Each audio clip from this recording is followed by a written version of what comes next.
Hey, good afternoon, everyone. Welcome to our Move the Stairs Friday chat. Each week, we are going to be talking about some of the biggest issues in public relations, and I see Sarah and I have got the orange Halloween colors going I know, on. aren't we fall? Aren't we? I even have my little skull necklace on. Oh, that's so cool! I, Yeah. I did not notice that, but that's awesome. So each and every Friday, we talk about some of the biggest issues in public relations. And this week, we've got a nice little theme going to us leading up to the Halloween holiday. Sarah? Well, so this week we are talking to all of you business owners, managers, department heads about spooky PR stories, PR nightmares we've helped solve on this eve of Halloween. And by the end of this episode, you, trust me, are going to be looking for ways to protect your brand. And I see that Diane is ghosting in and out, and I know that she's having some internet troubles today. So Jordan, you and I are just going to absolutely roll with it. And Diane's going to pop in as her internet gives the. I got a day, guys. So, Diane, you're just about to break this down into mini conversations. Exactly. And if I don't get through it, just jump in because gosh only knows what's going to happen here. Okay. So our first 15 minutes, we're going to talk about what is your PR nightmare, which I may be experiencing very quickly here. And then secondly, we're going to look in the second 15 minutes about PR nightmares we've dealt with and maybe you've seen in the media lately. And then in the third section, we're going to talk about actionable strategies you can take to protect your brand. So we're always looking for your questions. So Sarah, they need to jump in and let us know what they think, right? Yeah, absolutely. And so what the first question that we have for you is, what is your biggest PR nightmare? And be honest. Yes. So, because this is the question that we ask, when we're doing media training, or we ask like right off the bat when somebody says, oh, we've got a crisis, and we say, what is the worst thing that could possibly happen? What is the hardest, nastiest question you could possibly get? What is the question that you don't want to get above anything else? And that's where we go first. That's Like, right. get the. We're going to answer. Yeah. So you guys, I want you to type in, let us know, what is your PR nightmare, your absolute worst possible scenario, and let us know in the comments. And we would love to even maybe talk through some of those as some of those come in. Yeah, and we're not talking about, Tim Burton's Caroline. We want to know, like, what is your equivalent of The Conjuring, movie I can't watch and then sleep at night. We want to know. I've never watched that movie, nor will I ever watch that.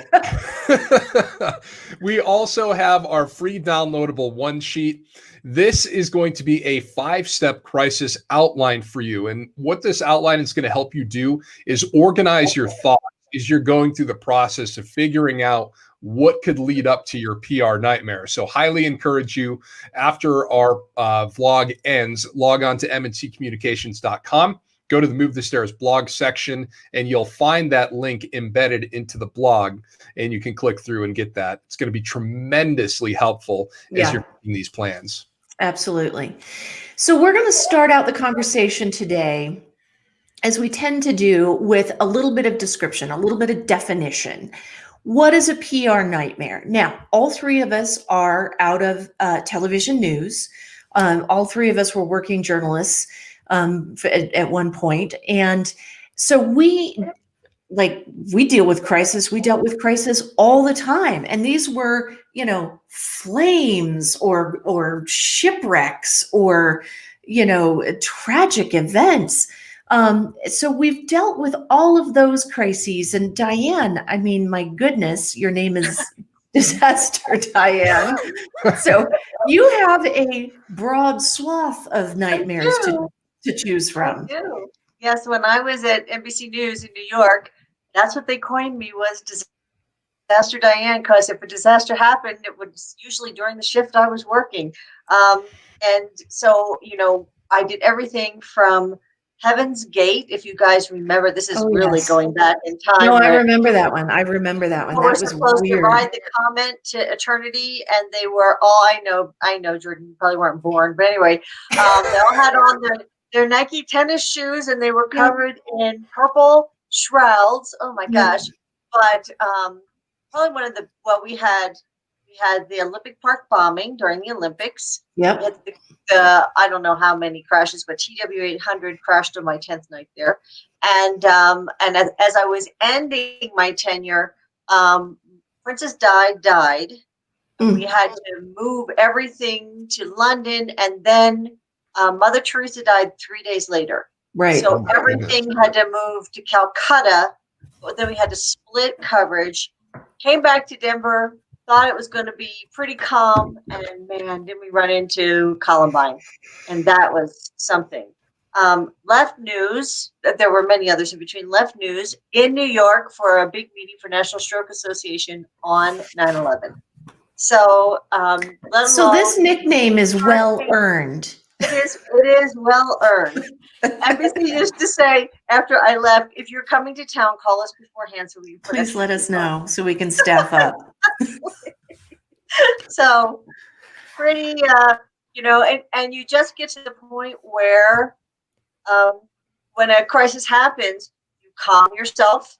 And in a newsroom, I was usually on the desk managing, and so I would stand up because that helped my energy level. And I do remember though, Oklahoma City bombing, when that happened, and I was watching those children being brought out of the Murrah building that were in the daycare down there. It was the only time I ever sat down, but I sat down that day. In that, because that was really my first huge impact, the one that impacted me the most. I had just adopted a little boy. So, I definitely get that overwhelmed feeling. But now we've been through it enough that if you can calm yourself, you can work your way through it. And that's key. That's key. So, Jordan, again, with the definitions here to make sure that we're being, sort of bringing everybody along with us. So we've gone from crisis, which we could go on all day long about some of the things that we've managed and seen and covered in news. And now we have to make this turn to a PR crisis, Jordan. Exactly. So we look at a PR nightmare. It's a term used within corporations and the media to describe either an embarrassing event that creates a bad reputation for a single person, group, or your business, and in this case, your brand. And for many people listening to us and watching us today, their business, their brand is their livelihood, right? So it's really important to know how to navigate, through a potential PR nightmare. And, one of the things that we always preach, Diane, is, at MNC, to stay on theme, are we having a bad dream or are we having a nightmare? And, we like to call it a headache versus a heart attack, right? Right. But, the bad dream you kind of wake up from, it's over. You might still be sweating when you wake up, but you shake it off and you move on. And that's a PR issue, which you'd also call a headache, but what's interesting is, I don't want to any way denigrate the fact that when you're going through that dream, it feels bad. Absolutely. Feels real.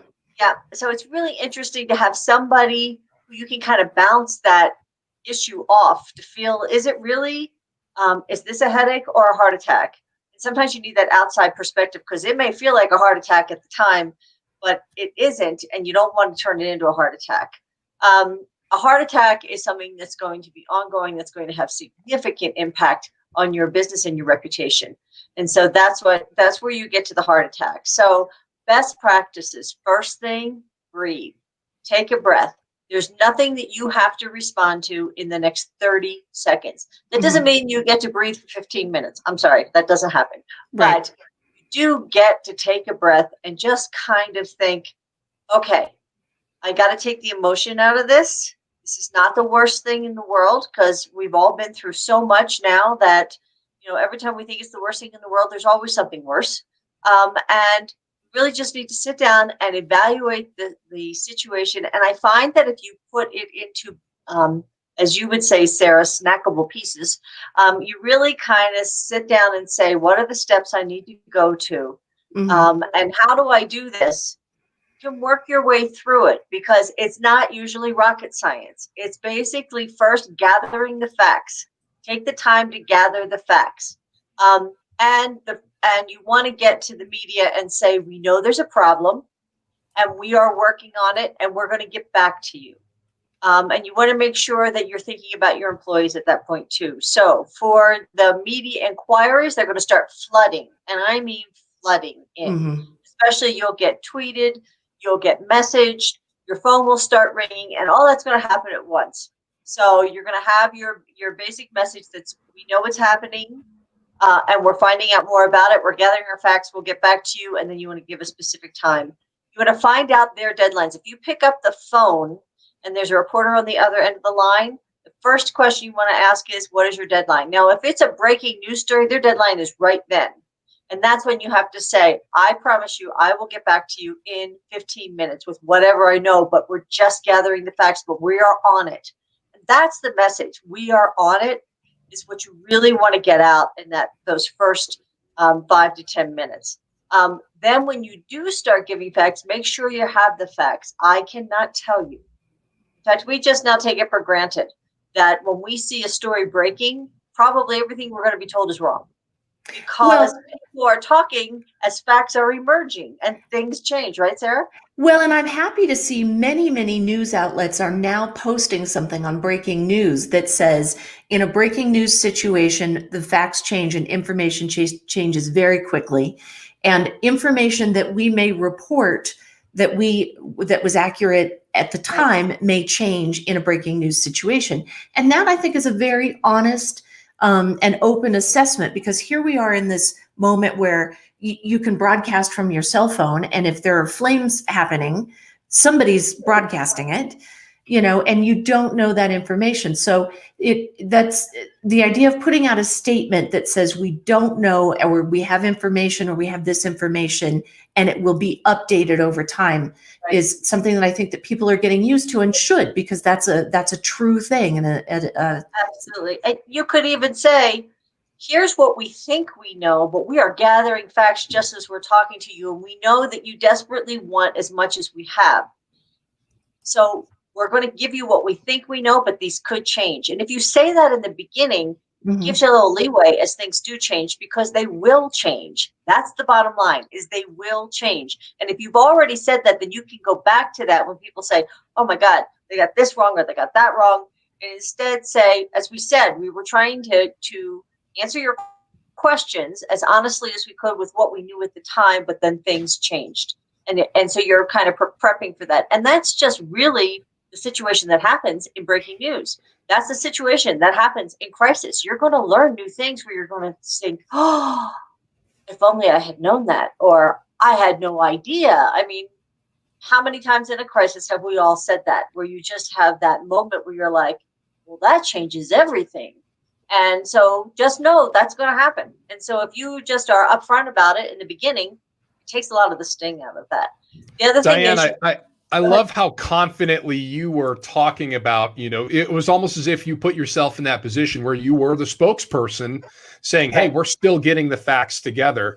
And I don't think that should be overlooked. Whoever your spokesperson is who's going to comment on what's happening in your PR nightmare, they have to be up there and be able to, communicate clearly and confidently what's happening. Because if you get somebody up there who, is a little wishy-washy and doesn't sound, and isn't speaking with conviction, it's not going to be a good look for your brand. So, Diane, I thought that was a great example. Yeah, a very good point is that you have to be very sure in how you're presenting, even when you may not be so sure of the facts because they're unfolding. But if you always, with every time that you speak to the media, remind them of that. This is what we think we know right now, and then go into it. It's going to help in the long run, because this is a long run scenario. You're in definitely a marathon at this point.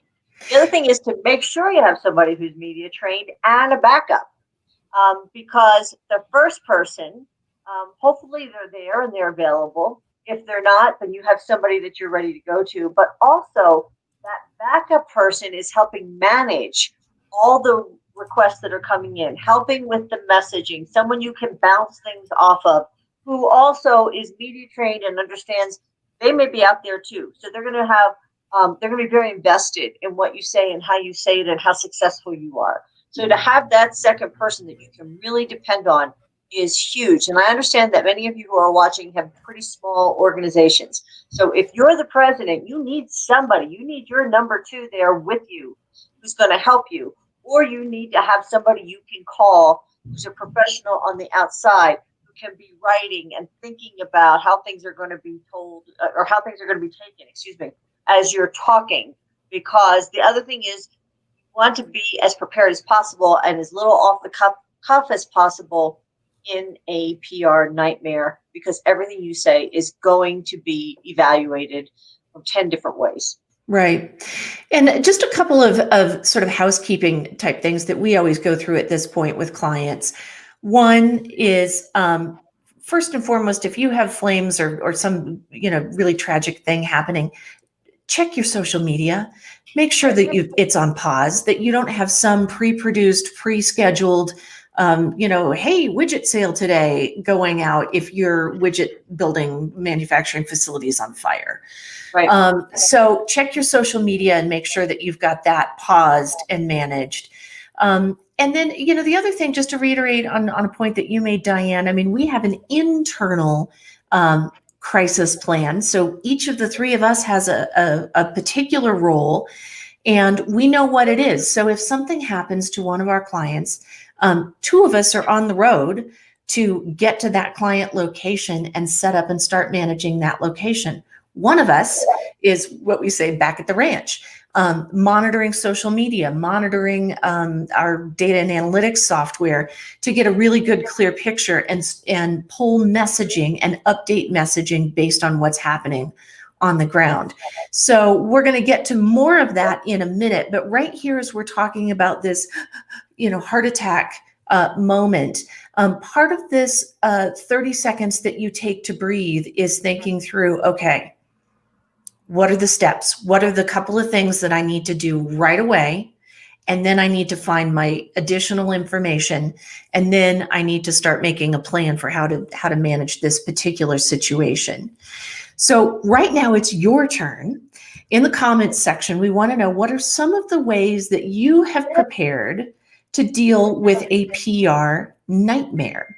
So if you have specific things that a specific crisis plan in your shop, we would love to know about it. What are some of the things that you have right up at the top of that list? Let us know in the comments section. And remember that we've got the free downloadable one sheet, the 5 steps for managing a crisis plan, with just really wonderful actionable strategies to help you out. And you'll find that in the Move the Stairs blog on our website. Also, I think it's really important if you don't have a plan, and remember, a plan can be 1 or 2 sheets of paper. Mm-hmm. I don't think it should ever be the whole kit and caboodle in one of those big 30-page bound spiral books on a shelf. If you have a big enough organization and everybody's got a copy and they have a certain section, okay, I buy that. But for when you first start, you better have the pilot checklist. You better have the 1 to 2 pages, right? I think it's really important if you don't have one. We're coming up on the end of the year. There's a lot of year-end planning and 2021 planning. This should go into your strategic planning. Mm-hmm. It should be part of a discussion that you have with the other members of your C-suite or the other 2 or 3 members in your company, however big you are. Because the one thing I can tell you is that it doesn't matter what the crisis is. If you have basic steps to what you're going to do, it's so much. You can breathe. You can relax. You can think, I know what to do. Okay, this is a more unique situation than I ever thought I have, but I know the basics of what I have to do. I have to breathe. I have to pull my messaging that says we know there's a problem. I have to talk to my employees before I talk to the media. So I make sure that they know what's going on. And then I have to handle the media, which includes social media. and I have to move fairly quickly, but I know I have those steps and I know that I have them down, and that makes a huge difference. It kind of goes into our whole move the stairs concept. So for those of you that don't know what move the stairs is, this is a philosophy that we have here at M&C as well as in our personal lives, where you look at what's given to you, crisis or just regular old day, and you say, what can I do? How creative can I be within the confines of what I have to make the most of any situation? And very quickly, there was a podium. There was Senator McCain. He was coming out. He was going to be elected.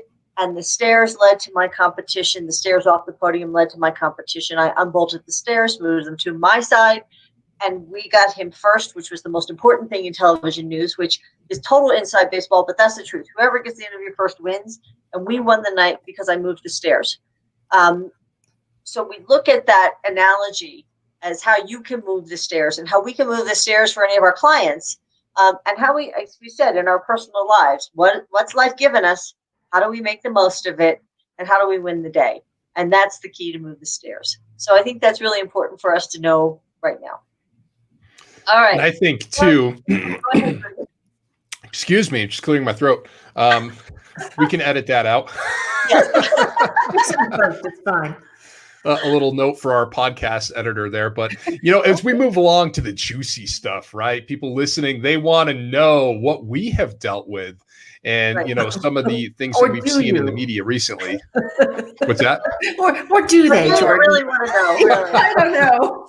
Hopefully you'll be able to learn a little from what we've done, I hope. Yeah. Right. Well, I hope so too, because, I think our first example here, first of all, congratulations to you two for winning a Silver Anvil Award for this first example. But And if you've seen what our I love, social media, you've seen me literally jumping up and down. We were so excited. So, yes, and I we do sure. that very often. So.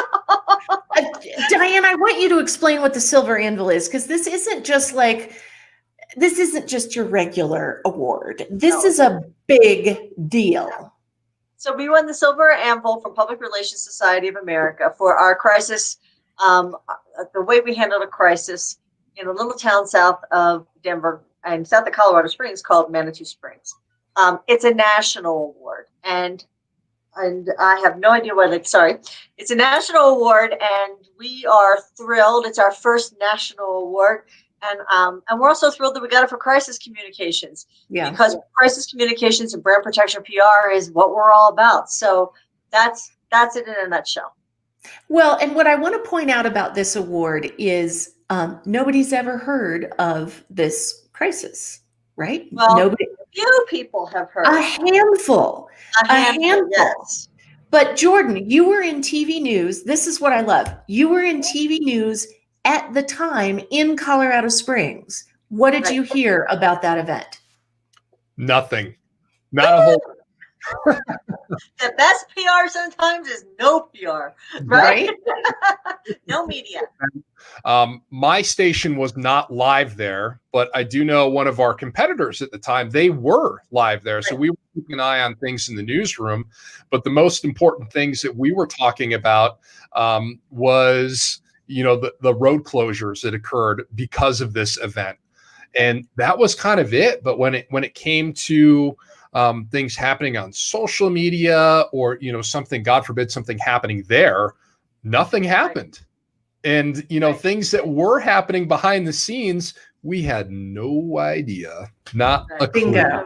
So kind of back up and explain what the heck we're talking about, Sarah. So the city called us in because this very well-known church that pickets schools and soldiers' funerals and a number of things. They're very, very controversial church. Had announced to Manitou Springs, we're going to come picket your high school on Monday morning when the high school students arrive at school. And the issue in this particular town is a very, open, diverse, accepting, welcoming town, lots of very artistic community. And so this was really incredibly deeply offensive to this community, as it was to many others that this group targets. And they were really honestly trying to trigger a lawsuit. So you clamp down and say, no, you can't do this. And they say that is a First Amendment lawsuit. And they have won over and over and over again, these lawsuits and quite a bit of money.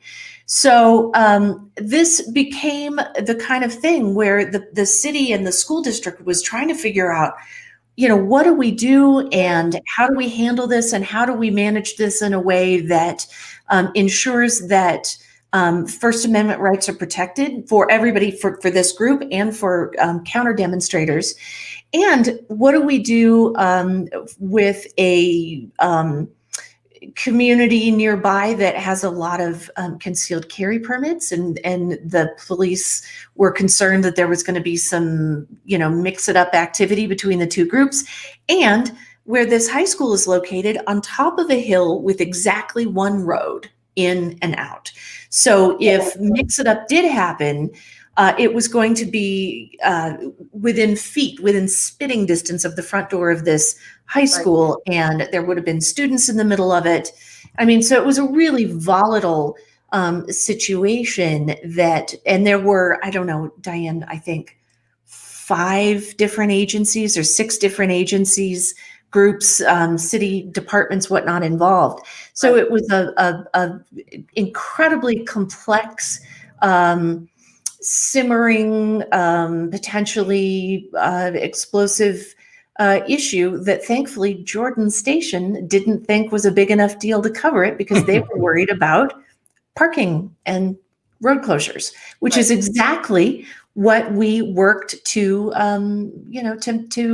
put out there and make sure that it was as diffused a situation as possible. And I think that's the key. It's not that you're hiding anything from anybody. It's that you're basically putting out the information that people need, and you're thinking about who your target audience is. Who really mattered here? That was the parents and the school kids and the teachers, the local community. Right, and that's who really mattered in this. So it didn't need to blow up into a much bigger situation. But had it blown up into a much bigger situation, we had 3, 4, 5 contingency plans or different inflection points where it could have exploded. It did not, and that was fantastic. And also there was no lawsuit, which was fantastic, because we really thought about the First Amendment rights of everybody that was involved there, and that was very, very important. And it kind of became, a non-story over a period of time, because they came, the other groups came, things moved very quickly, and then they left. But I think we had 5 days notice on this. For the 5 days beforehand, we needed to prepare for every scenario, no matter how serious that scenario. And the goal, of course, is to keep everybody safe. That's the first goal always, is to keep people safe, to keep them in the loop, to make sure that no one's rights were trampled on, First Amendment rights were trampled on. And all of those things luckily came off with many very long hours to get it done. And it worked out great. But again, it was one of those things when they called, we're like, we were, okay, we're going to start putting together a plan. Let's start deciding that we're going to have a meeting every morning with everybody who is involved in this. Let's work through what are the problems? Let's find a solution. What scares you the most? Let's find a solution. Let's have plans. Let's have backup press releases. Let's have backup message points. Let's make sure everybody is trained. So we were ready. So in that kind of PR nightmare, you have a little, and I emphasize a little, because of the number of people that had to be communicated with. But you have a little bit of time, and so you can put in the really, really good plans. Had we been called that morning, we would have done much of the same, but it would have been very accelerated. And the message points would have been, with the 3 of us, we start splitting up immediately things that need to be done. So we did have another situation down there where we did get a call when the situation was already exploding. And it's one of those things we've talked about in other podcasts, where it was a cultural situation where the culture in our country has changed so quickly that really it's caught people. people who have no intention of being caught in it whatsoever, but they're doing their jobs, and then the next thing they know, they're in the middle of a controversy. So, Sarah, you want to talk a little bit about this one? Sure. Well, and again, this was a situation where the most important audience was the local community, because the local community, was learning the ins and outs of this new police chief, and everyone, almost everybody had agreed, gosh, this guy is great, and he's doing a wonderful job, and he's really connecting with the community and very community minded and meeting with different groups. And so he had done a lot of trust bucket filling work. Absolutely, yeah. And that was really what helped this very odd situation where he and the city manager were stopped in a parking lot by a woman who had a sign that said "All Lives Matter," and she managed to get a picture with the with the police chief and the sign, and he didn't realize that she had the sign, and it was this. No, and she asked him, "Does my life matter?" And he said, "Yes." She said, "Well, then all lives matter." Click, took the sign, and then took off. And then disappeared. I mean, it was just sort of almost an ambush type thing. It was such an odd situation. Right. But then there was this picture. Yeah, and then the picture went on social media. And so then all of a sudden, everyone's like, what the heck? What does that exactly mean? And it was another one of those things where, okay, this is happening right now. Who's our target? Who's seen this? Where is this? Who is commenting on this? Who does it make sense from the media to talk to? It turned out it was the very local paper who it made sense to talk to. Jordan, did the Colorado Springs media know about this one? Nope. So, not one station, and there are 4 here, and it didn't get picked up anywhere. Or the local newspaper. Right. Mm-hmm. Yeah. No. So what we're talking about here again is you acknowledge and you honor that there's a problem. Absolutely. And then you think about who is the audience who's seen the problem, who's impacted by the problem, and then you start by quickly, very quickly, getting your message out to them and having the response go back and forth to them. Meanwhile, you're preparing if the story could go bigger. This is the kind of story at the time this happened, it could absolutely have gone national. But the reality is it didn't, and it shouldn't have. It was a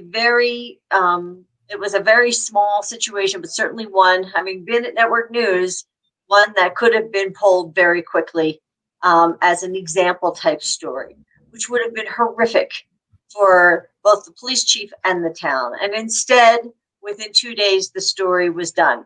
And there was all the response, all the things that you should do were done, but they were done to the specific target audience on purpose. And they were responded to in a way that we hear that this has angered you or this has concerned you. And that's how you deal with that type of situation. The goal is to de-escalate as quickly as possible with facts and be completely authentic and as transparent as you can be so that people see, wait a minute. And what happened on social media, we've talked about this to you so many times, is there is a community on social media. And that community, because of the work that had been done to build that trust bucket, came out and said, this doesn't sound right. This doesn't sound right. This is a public servant who's really out there, and I met him, and that's the type of thing that you need, because and of course, if it was not true that he was all those things, we would be in a totally different conversation. But 9 times out of 10, you're out there and you're in a situation not necessarily of your own making, or that was perceived differently than what you intended. It's not, how many times have we heard, that's not who I am. And so what's important though, is that you build that community so they do know who you are, so that when it's not who I am situation comes up, you've got that community who will stand up for you and say, we need more information here because this doesn't sound right. So I think that's really, really important. The last one we wanted to talk about was CBD labeling, and not only labeling is coming up. So when the FDA makes their decisions, all the CBD companies need to be prepared to look at everything they have. And the experience that we had with this was in Colorado a number of years ago, when marijuana probably about a year into marijuana being approved recreationally, we were working with a company, and the Colorado came out with all new requirements on packaging so that there was this child safety that had to be done with the packaging, which meant everybody, no matter where you were in your product line, had to stop production and have that packaging redone. And it was a huge thing for companies because it was very expensive. Plus, if you're doing your packaging, it's not like you just call somebody up and say, I need a child-safe packaging. You have to really think about what that's going to look like, how that's going to look. It took a lot of time, effort, took effort away from the business. All of a sudden, this is a new thing. And so it was a crisis from that standpoint. And then the word is, how do you communicate what you've done and why you've done it? Because certainly now everyone's looking at your packaging to see whether they like it, what's the response. And one of the things that happened is a lot of the packages were so complicated, they were really hard to open. People were not happy. So it was one of those things where we really had to handle all those things. And again, having the community built first, hugely important. Secondly, saying this is what we're trying to do and this is the goal of this, very, very important. Thirdly, being consistent with your message out there, using your social media. And also, it's a great opportunity to talk to the local media and to talk about your product and what you're doing and why. It's a thought leadership position. So you take something that's a negative and you kind of turn around. As we say, every time you talk to the media, it's an opportunity. And that certainly was one of those situations. So this has been a couple of examples of a crisis management scenario that we managed that went well. And not that anybody would have questions about this. We do not handle Elon Musk's anything, no, crisis communications or PR or anything. I don't think many people are these days. No, actually, I think he has two people left. Yeah, well, they closed their entire PR department at Tesla, shut it down. So this is one of these cases where I think we could quite reasonably call this a couple of self-inflicted issues. And we pick on poor Mr. Musk, though he's never heard of us. And I don't think he'd be heartbroken if he did. But Jordan, I mean, good heavens, there's a lot to work with here. Yeah, and I think Twitter can be your best friend and your worst enemy here in the digital age. But if we recall, a huge story in 2018 was that Thai soccer team. They were playing a game. Yeah. The sky opened up. It was monsoonal rain, and it just dumps over there when they get the monsoonal storm. So they fled into a nearby cave for shelter, waiting for the storm to pass. Unfortunately, it did not pass, and the water level in the cave started to rise. And as it rose, they moved deeper into this complex of caves so that they wouldn't drown, essentially. So it was life or death for them. So meanwhile, as they're moving deeper into this complex of caves, the world is figuring out, how do we rescue all of these kids and the coaches? So Mr. Musk said, hey, why don't I come in with my mini submarine and I will help get all of you out of here, right? And that was pretty quickly rebuked by a British diver, part of the dive team, assigned to rescue the kids and the coaches. And he said, you know, that we don't need you. What you're offering right now is a PR stunt, and we don't need that. We need solutions, actual solutions. Musk did not like that, and he called this particular British diver a pedophile. Right. Not the greatest thing you can do, especially when it's made public. So his PR team, as you can imagine, are sitting in their chairs, slowly sinking down like so, as they are enduring. I wanted to be on that PR team, I'll tell you. Oh, goodness. An unfolding nightmare. And if you do look at when the blog goes up, 2018 was fairly tumultuous for Mr. Musk and Tesla as a whole. And that happened in later 2018. So they had a big problem on their hands. You know, as a PR team, what do you do when you have a CEO who's on Twitter or on social media in general, just kind of firing stuff off at will, right? You have no control over that. And how do you reel in that damage control? Their stock did take a big hit that year too, with some other things that were happening. But only we bought it then. Sorry. yeah, sorry. no kidding. I digressed. Well, and really the upshot here is that the PR team never did get a hold of on that.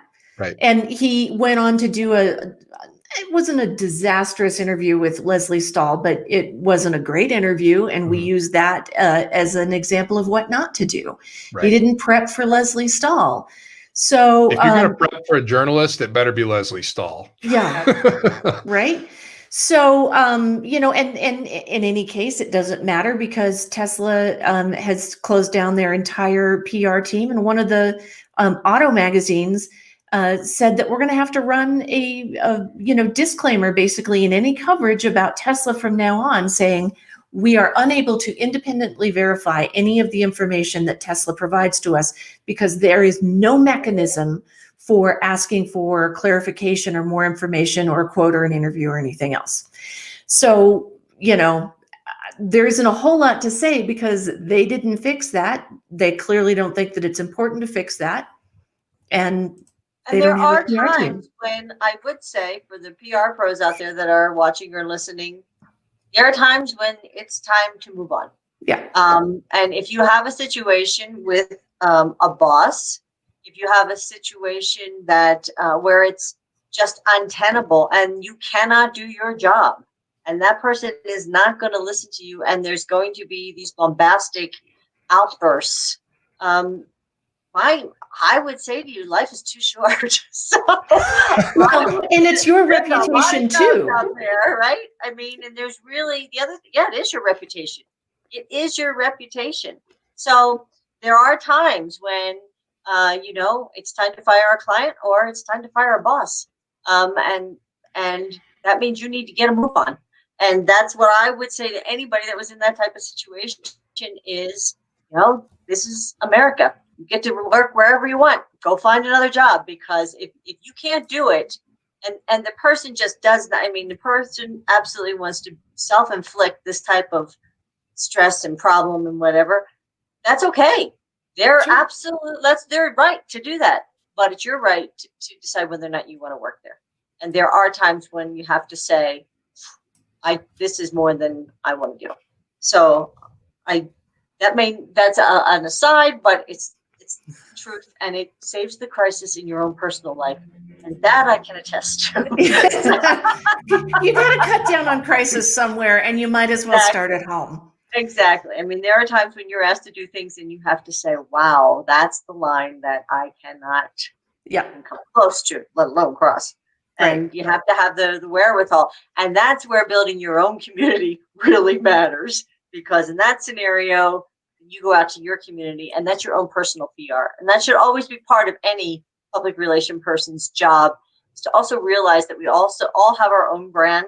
We want to protect our own brand. We have our own reputation, and we want to make sure that we have our own community that we've been giving to and sharing with and all of that, so that when it happens to us, and probably sometime in your career, it will happen, that you can say, okay, I can move. I know I can do this.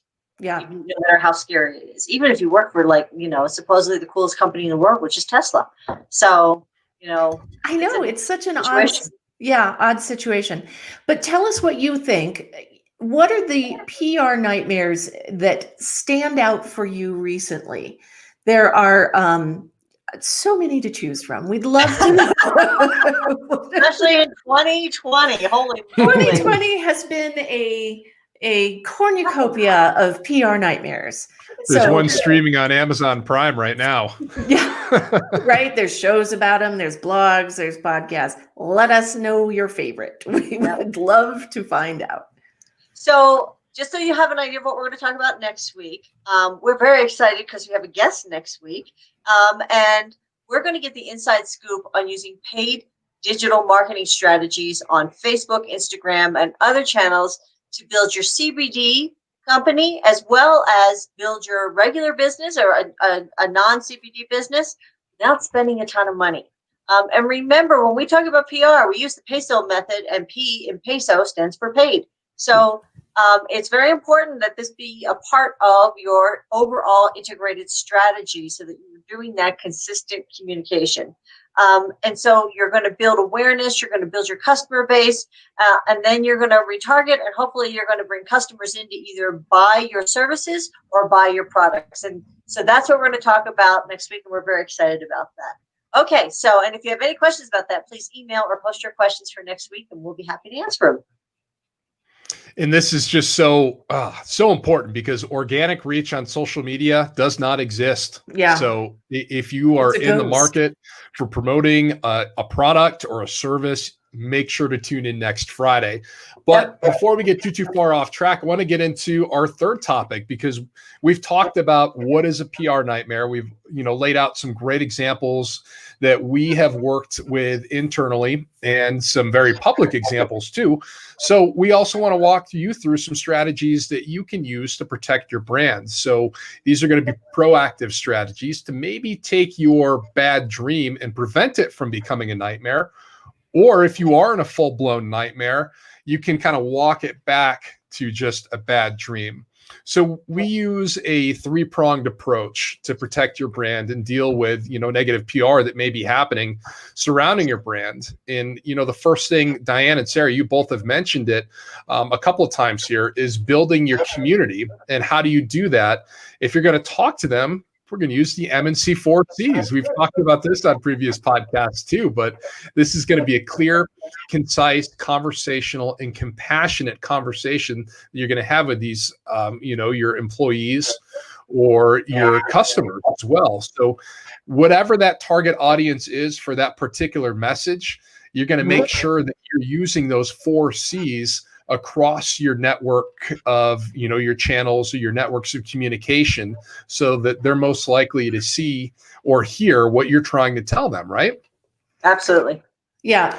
And the second piece of this puzzle that we love, and I'm going to go out and say, even this spooky Halloween Eve, I think your absolute best friend in the entire world to protecting your brand is your worst enemy. Absolutely. And you know what? So we talk about the M&C 3, the 3 people that you should always be talking to, picturing in your mind as you're communicating, whether it's on social media or in an interview or really to publicly in any way, shape, or form. You're talking to your best friend, and that's the person that you're so excited to see, and you're enthusiastic and you're upbeat and you have great energy. But right behind your best friend is your worst enemy. And that person is going to take everything that you say, even if you mean it one way and they're going to turn it another. They're going to take your good ideas or your good deeds and they're going to twist them. And they're going to take anything that you do, you say, you write, you have decided to take on, and they're going to turn it into something that you don't intend. So that person, I think, is the one that when you're out there communicating is going to keep you out of trouble the most. If you are making sure that you have that person in mind, don't give them a foothold, a toehold, anywhere to grab on and twist something that you might say inartfully or non-specifically. And then your third person is your grandmother. Now, Jordan and I have the most lovely, sweet, wonderful grandmothers. Diane, you've got a wonderful Irish grandmother who will tell you what's what. But the whole point of She's a tough broad. She was a tough broad, and she is proud of it. And that's fun. And bless her heart, because and why? Because your grandma would say, don't use that language. I don't understand. Get real and talk to me so I can understand it. So while Jordan and I had grandmothers who would go, and not understand a thing we said with all sorts of jargon, your grandma would tell you to knock it off. You don't get away with that in my household. Trust me. Right. You hide them. You think you know so much. You think you're so special that you would use all that language I don't understand. Holy moly. Okay. That would be my grandmother. And sometimes that can be other members of my family. but I digress. But that's the usefulness of the M&C 3, the best friend, the worst enemy. and your grandma, so that when you're communicating, you're doing it very carefully, very empathetically, concisely, conversationally, compassionately, but you're doing it in a way that you're not leaving an opening for somebody to not understand what you're saying, or for somebody to twist what you're saying or you're trying to do. And you can always use that industry jargon if you just define it as soon as you use it. That's the key. So that helps you with your credibility, but also helps the other person understand, and they appreciate that. And again, you're building that relationship when you do that. Right. And really quickly, the third part of this, and we've talked about it in depth, so I'm going to be quick here because we have some new stuff that we want to share. Absolutely. Have a brand protection plan. Make sure that you aren't starting from scratch. As Diane said earlier, it doesn't have to be a 30-page manifesto, but a solid couple of pages. It's outlining who's on your team, how you're going to handle social media, what type of messaging you're going to have, who is going to be your spokesperson, who that backup spokesperson is really going to save you a lot of time should that bad dream become a nightmare, and you're going to well position yourself to deal with it. So speaking of our new information that we kind of want to pass along, Sarah, break this down. I'm excited to hear it, and so is everybody listening. Well, okay. So one of the best pieces of advice that I ever got was in a advanced crisis comms class seminar, where the people who were giving it said, make sure that you sit down at the end of every single day and you write down all of the notes, everything that happened, all the people that you need to get back to, all of the pieces of information that you missed, all of that. So part of that, and we do this with our clients, sit down at the end of the day and write everything down so that you can remember it all. But part of the reason you're doing that is so that you're looking ahead. And part of our insider media relations training is, where is the media going to go with this tomorrow? If tomorrow's a snowstorm, is this going to be wiped away and completely forgotten? If it's a totally empty day and there's nothing happening in the newsroom, are they going to be all over us? Is this such a big story, such a big crisis, such a big issue that we're going to be dealing with it no matter what? And that's where really good news judgment comes into play, so that you can sit there at the end of the day, once you've kind of managed whatever has been happening, on that day, and say, okay, where is this headed tomorrow? I also think it's very interesting. If it's a big enough story, they're going to be there at 4:30 in the morning. Right. They didn't leave you until 11 o'clock at night. You're like, do I sleep? The answer is no, you don't. You don't sleep that night. That's the truth. I can't tell you the number of nights that I didn't go home, because the reality is that they want something new for the morning show. Right. Made it through that first day. Maybe it's still a really ugly situation. If you can think of something, this is the opportunity part. If you can think of something you can give them that's new information that happened overnight, that maybe something they didn't really get about your product or your company, something that you can give that morning reporter, I promise you it's going to be in the newscast, because those reporters don't want to regurgitate what they had from the 10 o'clock or the 11 o'clock show the night before. So that's a very, very good tactic. The other thing is, what is it that they're going to cover the next day? I can promise you, whatever the crisis is, it will be what we call personalized the next day. Jordan, do you want to explain what that means? Exactly. So once you kind of have the nuts and bolts of something that has happened, you know how many people are without power, how many, homes burned in a wildfire. The media is going to take that next step to say, okay, let's find somebody to talk to so that they can tell their story. And that's what we call personalizing the story. So it's going to be kind of a unique angle that they take, because it really draws you in as a viewer. You're watching it and you're empathizing with these people who are maybe going through the worst, disaster or crisis in their entire lives. So, is there an employee or a customer or a client that you could potentially offer up that could tell their story? Maybe you've helped them somehow in the past. Is there someone who doesn't feel like you're the one that's to blame that can tell their side of the story? As Diane pointed out, it's a tremendous opportunity, as long as you're thinking ahead, to position your brand to say, you know what, we're not all the bad guys, and you don't have to accept responsibility. Now, you do this with empathy. That is the key here. Empathy. You don't necessarily have to say that it's our fault, but as you're going through this, crisis, you're working through these avenues that, there are people out there who are on your side if you have that trust bucket to go back to. Let's say you have a situation where a storm came through and your employees were caught out in the middle of the storm. I would definitely think about who is the employee who, yes, was caught in the middle of the storm, but also knows how hard we tried. This was a freak situation. This was a freak act of nature. So they can tell about how it impacted them. They can also say, this is what the company has done. And this is, this was a freak act of nature. And yeah, it was horrible while I was out there. They can do that. It was horrible part, which is the part that the media is looking for. But they can also say, this is what we have planned for. And unfortunately, this is one of the things that just absolutely hit us out of the blue. You have to be very careful because if you offer, the way you offer that up has to be done with kid gloves, because you don't want people to think you're managing their story. But that I've got somebody who was out there all night.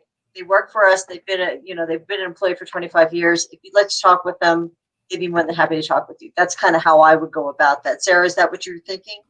Yeah, I think that makes a lot of sense, because to flesh out your point just a little bit, you never want to have the media feel like you're trying to feed them something. They're like, their sniffer is so twisting the story somehow. Yeah, right. that you're trying to snow them with something, or that you've fed somebody a bunch of lines to regurgitate on their air or their newspaper. I probably would not do media training with that person. I would just let it go, because I would feel more comfortable that way, and I would feel like I was being more credible in offering somebody like that up. The other thing is, especially so all of media is going to go after personalization. When you get to print media, they're going to look much more at financial angles on the second day. They're going to look at leadership. Who is in leadership? Who are they? What do you know about them? That type of thing. That's going to happen. And so you want to make sure that's all already buttoned down. And then if you have a crisis and you have an industry gold standard. So for instance, with Rocky Ford, there was an industry gold standard of how cantaloupes were kept safe, and that you made sure that you did everything possible so that they would not have listeria or salmonella or whatever. And these were the industry standards. If your company is hitting those standards, you want to make sure that you have that written out and that you can provide that to the media. And lastly, I would say that you want to make sure that you have some third parties who know you and know your company, who can also speak to the situation. They have credibility, and they can talk about that. This was a terrible situation that happened, but this is how they have prepared for it, and we're so sorry about everything that's happened here. But I don't know how the company could have done more. It's that kind of an interview from a third party. So, for instance, when we were talking about Rocky Ford and the cantaloupes and this listeria situation, we had the Colorado Department of Public Health, the head doc, the state doc, saying, wow, they had done all this stuff. And so when it was time to realize that it had nothing to do with Rocky Ford, that he could come out and say, they're hitting the gold standard. This is what they're doing. And it's coming from him. It's not coming from you. So that's another great way to handle it. Well, and to briefly recap the Move the Stairs chat, I know that you're at home getting the idea that we could go on for hours. We could go on and on and on with stories about this, and would love to, and we will in more detail in episodes from now on. But to briefly recap what we talked about today, we talked about some of the PR nightmares that we have managed both in public relations and as journalists. We walk through a number of PR actual nightmare examples and how we manage some of the ones that came to us from clients and help clients navigate through those. And then we also gave you some actionable strategies to help protect your brand. So what we're hoping is that we have scared you, spooked you into Happy Halloween, that we have convinced you that a little planning goes an awfully, awfully long way. And 1 or 2 pages, don't make this complicated. Don't make it longer than it needs to be. Don't write a book. Don't put it on a shelf. This is bada bing. It's like, we've got 3 things. We've got 5 things. Let's go. And let's solve this and let's get this, dealt with. So that's what we covered on Move the Stairs today. So we hope you have a wonderful holiday. Halloween. And for those that are you listening at Christmas, it'll just bring back memories. Anyway, Yeah. So let us know how we can help you. Drop us a line. You can always put comments in on YouTube. If you're watching this later on Facebook, you can tweet us. You can do all that kind of stuff. We are here to help you, and we just want to hope you have a fabulous Friday and a great weekend. And for those of you listening in podcast land, have a fantastic day. And don't forget to move the stairs.